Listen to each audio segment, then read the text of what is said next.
Sunnahfollowers, protectors of the Sunnah. Sunnahfollowers, protectors of the Sunnah.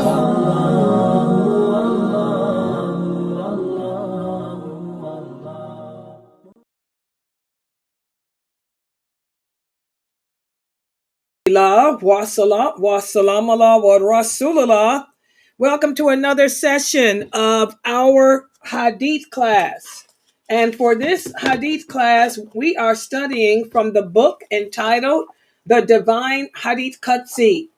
And this book can be purchased by going to www.adlionline.com. The book is only $7. These are over 100 Hadith Qudsi. And the beauty about Hadith Qudsi is these are hadiths in which Allah tells us or shares with us knowledge of himself, how to get closer to him, what makes him angry, the things he likes, the things he dislikes. Okay, so this book should be a part of every Muslim's library. And not only does Sheikh Muhammad Saeed Atli explain the meaning of the hadiths, but he also gives the lessons learned. And again, your children will enjoy learning these hadiths too, understanding them and implementing them in their lives too. So please head over to www.adlionline.com and pick up this book today. And we are going to be discussing today hadith number 54? Yes, 54. Thank you. Hadith number 54. And this is a hadith that you can really ponder. It's narrated by Anas. He said that the Prophet sallallahu alaihi wasallam said, a man from among the people of paradise will be brought forward on the day of judgment. This is a man who was in the green bird, flying around the throne of Allah while he was in his grave. Remember, we talked about what happens when you die. When you're in that grave, either your soul will be in the green bird, flying around the throne of Allah, or it's going to be in hell, being punished for whatever sins you died upon. Well, on the day of judgment, the Prophet said that Allah said a man who was in a green bird will be brought forward on the day of judgment. And Allah will say to him, O son of Adam, how did you find your place in paradise? He will say, oh Allah, it's the best place to be.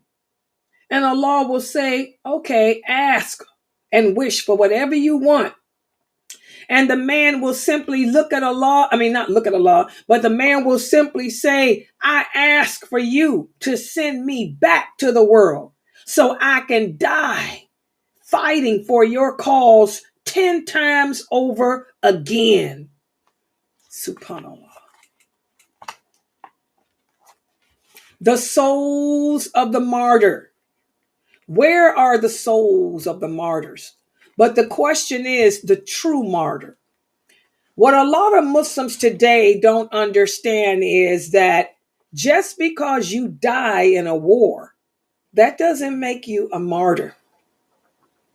And unfortunately, the terrorist groups out there, those Khawarijite groups, they will come to you and tell you, oh, just put a bomb on, go out there and say Allahu Akbar and kill kafirs and you're going to wake up in paradise. Nope. We have the hadith whereas after the battle of Uhud, Umar was walking along the battlefield, and for every dead person he passed, he said, he's a martyr, he's a martyr, he's a martyr. And then he passed one man, and the Prophet said, no, he is not a martyr. He said he's in the hellfire right now, holding on to the red cloak that he stole. Okay? Also, the Prophet said one of the first groups of people that will be brought forward on a day of judgment are those men who claim to be martyrs.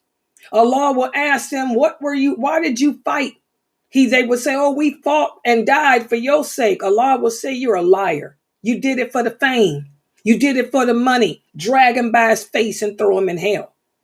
So it's not easy to be a martyr. Like I tell you guys, nothing comes easy. Paradise, the road to paradise is not easy. It's hard. Just because you go and make hijrah to Syria and join the war and die, get blowed up by America, don't mean that you no martyr. First of all, you have to have the correct belief system. Everything begins with and ends with Tawheed. If you don't have the correct belief system, ain't nothing accepted from you. Secondly, what are you fighting for? A lot of you people don't even know what you're fighting for. Not every battle fought is for the sake of Allah. In fact, I don't know any battles on earth today that's being fought for the sake of Allah. It's all personal gain. It's about money. It's about power. It's about falus. It's about oil. You know, what battle is going on for the sake of Allah? I don't know of any. Seriously. Because if they were done for the sake of Allah, the rules of warfare will be adhered to, which means no killing of innocents, no blowing up unnecessarily buildings and trees, no killing and kidnapping and murdering women and children, no holding hostages and beheading them. In Islam, we ransom our hostages. We don't hold them and kill them. So unless a war is following the rules of Allah, you ain't fighting for the sake of Allah. Okay? The true martyr, these are the people that will be in green birds flying around the throne of Allah. These are the men and the women that will stand before Allah on the day of judgment and want to go back and do it again. Because their faith, their aqidah, their belief, and their practice was that good. They didn't transgress the limits of Allah. They could care less about money, fame, wealth. They weren't racist at heart. They didn't think the earth belonged to them and not to Allah. We got to think about it. Think about it. So that's why for the true martyrs, like those companions who fought with the Prophet sallallahu alaihi wasallam, they're deserving of nothing but green birds and gardens of paradise and El Hurim. But a lot of these men today, goblins is all you are worthy of. So this hadith references one of the scenes that will happen on the day of judgment, and it goes hand in hand with what we're teaching. I taught you guys how when we come up out that grave, we're going to be barefoot, naked, uncircumcised, and scared to death. The righteous people will have nothing to fear because your angels will be calming you down. And you'll be, inshallah, hopefully you'll be sitting on a throne underneath the shade of Allah's throne.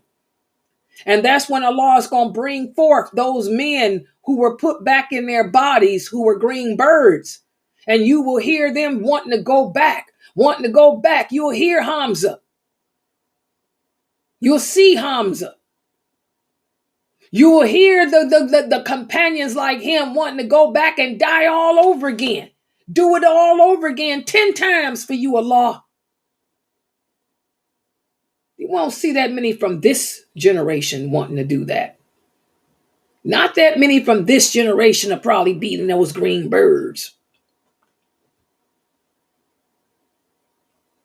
So, what else we learn from this hadith?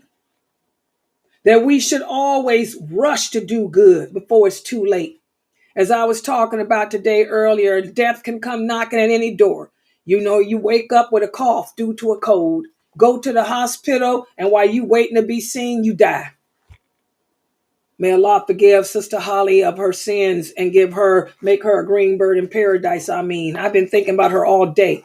You know, they said that she complained that she had a cough that wouldn't go away, and she couldn't breathe. Went to the doctors, get the doctors, to look at her, and she died. COVID, most likely.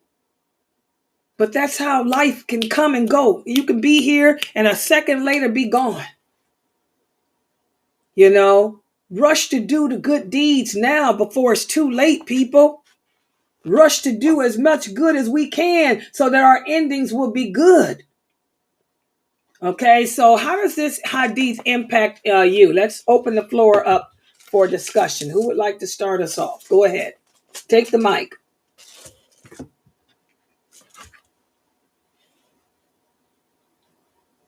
Man, it just made me feel like all the good or all the pain or all the whatever I go through will be worth it. All of it will be worth it when I get a chance to get there. I want to say, let me do it again. Just do it again. Exactly. Subhanallah. You know, I was thinking the same thing. I mean, if my dawah would be a means for me to make it to paradise, oh Allah, let me go back and do it again. I'll sit there and give dawah to the cows come home. If ain't nobody listening to me except the cockroaches, I'll still sit there and get that dawah. Yes, subhanallah. Anyone else? It's a hadith that is worth pondering, because when you think of when you think of martyr, just like you said, it's so many types of martyrhood. You know, you don't have to be in a war, you don't have to be in an army. It can be something totally different. And how do you prepare for it?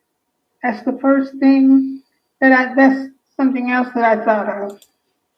Preparing for it. What do you do so that you can really assume that one day you will be in that green bird, or at least eventually facing Allah and seeing Allah's light? What can you do in this world while you're here to prepare for that so that you can get there? It's like a savings account or something, except it's not money. It's like you're trying to get to that place that you know you need to be. And it's not easy. There's no way it could be easy. But it must be a beautiful thing eventually. You know, I've known families who family member had like stomach cancer, and you know, and I read about that, about the diseases of cancer, and the family, how that person could speak up for the family, intercede, or, you know, I've seen a lot of suffering like that, where they said that if you die from that, you know, that you have Jannah. You know, Allah knows best. We don't know. And that's what makes it so much of a ponder. Makes you really not want to waste your time. Waste time. Each moment, each second should be spent trying to get to that place, to get inside that green bird. That's all. Exactly. And I want you guys to pay a clean attention. This hadith is definitely speaking just of the kind that fought in the battle. Okay, she's speaking about the other hadiths of martyrdom, but this one is specific for those who died. It says died fighting, okay, in the way of Allah, just to show how strong their iman was. You think of people like Hamza, you know, and the companions who died, you know, the Prophet's cousin, you know, who lost his arms, you know, Nusayba, you know, lost her arm, you know. Think of those companions who fought to pave the road for us, you know, and Allah will bring them forward and they'll say, we'll go back and do it again. This hadith in particular is not about the people that die from stomach cancer, none of that. This one is for those who fight in the way of Allah. And the Prophet, a lot of these hadiths, this is when Allah sent down a command for the Muslims to fight against the Quraysh, like I told you guys the other day, and the hypocrites were going around trying to get the Muslims afraid to fight. So Allah sent these hadiths down, these hadith Qudsis, to let the people know this is the reward for fighting and dying. Should you die, should you lose your life fighting for me, this is the greatest honor of all. So that's why these hadiths, this hadith and the one from yesterday, and I think the one from the other day, the past 3 hadiths that we talked about, we're speaking about martyrdom due to fighting and dying on the battlefield for the sake of Allah. Yes, go ahead, Brother Noor. This hadith is very powerful. It just like makes you think about the things that our companions have done for our deen, and it's very reflectful. Yes, yes. And they're the ones we should aspire to be like. Like I tell you guys all the time, your role model, who's your role model in life? Your role model in life should be these companions, who didn't hesitate to take that banner and go out there on that front line. Okay? Yes, go ahead, Sister Mina. Yeah, this hadith is beautiful to me. It just reminds me of the sister that the companion that was fighting kept fighting and only had that one arm. That's just like, I'm saying, she still kept fighting. And this is so powerful to me, just for the simple fact is that you're doing it for Allah's sake. The companions had so much strength and courage. That's why I just super duper love them. And I'm just like, this hadith to be like, that Allah say that, go back and say, I'll do it again, and I'll do it again. You don't even have that right now. It's like you Muslims run against something, they be like scared. Not all, but some. Take off their hijab or whatever. It's like, you guys not trying to do anything for Allah's sake. So I really, really, really love this hadith and admire them companions to the fullest. Oh, yeah. Exactly. That's how your iman is growing. I can see your iman growing. Yes, go ahead, Sister Melion.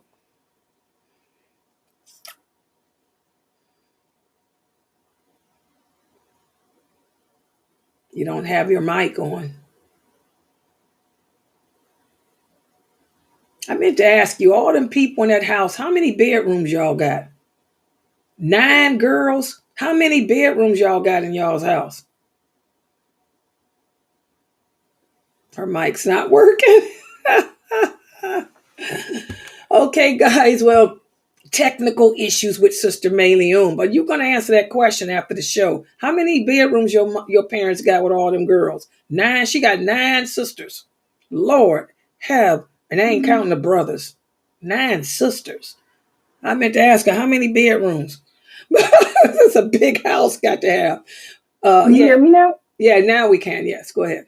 Okay. I was going to say, this hadith just reminded me, it takes a certain type of, bravery to even, be a martyr. Like the companions, for example, they're put in a position where they're isolated, from their families, and they're not, normally around things that they're, familiar with. And they have to, go fight with people, and they don't even know what the outcome of the situation is. This hadith alone just told me, how it's important to, even if you don't know what's going to happen to you or whatever, hardship or whatever situation you're in life, don't be so afraid about what's going to happen to you. Rather look forward to what's waiting for you, in the hereafter. Or, the simple fact that you're doing it for Allah's sake, then it must be something better, out there for you. And that's why I always, try to challenge myself to, step outside my comfort zone as far as learning the religion, or try to push harder.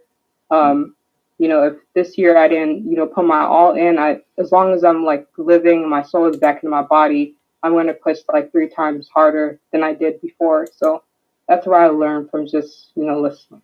Exactly. And that's the impact that these hadiths should have on us, guys, to try to it be inspired to push yourself to be the best that you can be as a Muslim, to push yourself to be the best that you can be as a believer, to push yourself to be strong. I'm always telling the young girls here that only the strong survive. Ain't nobody got time for no weak Muslim. I'm sorry. Like the prophet said, there's good in both, But the strong believer is better and more loved by Allah than that weak one. You know, we got too many weak Muslims on this earth today. They don't want to come and learn because my voice is too strong. Are you a weakling? You can't handle the truth. You can't handle the truth. You are a weakling. I'm sorry. The weak people are the ones that's going to be getting their book of deeds behind their back. The weak Muslims are the ones that's going to have to do some time in hell.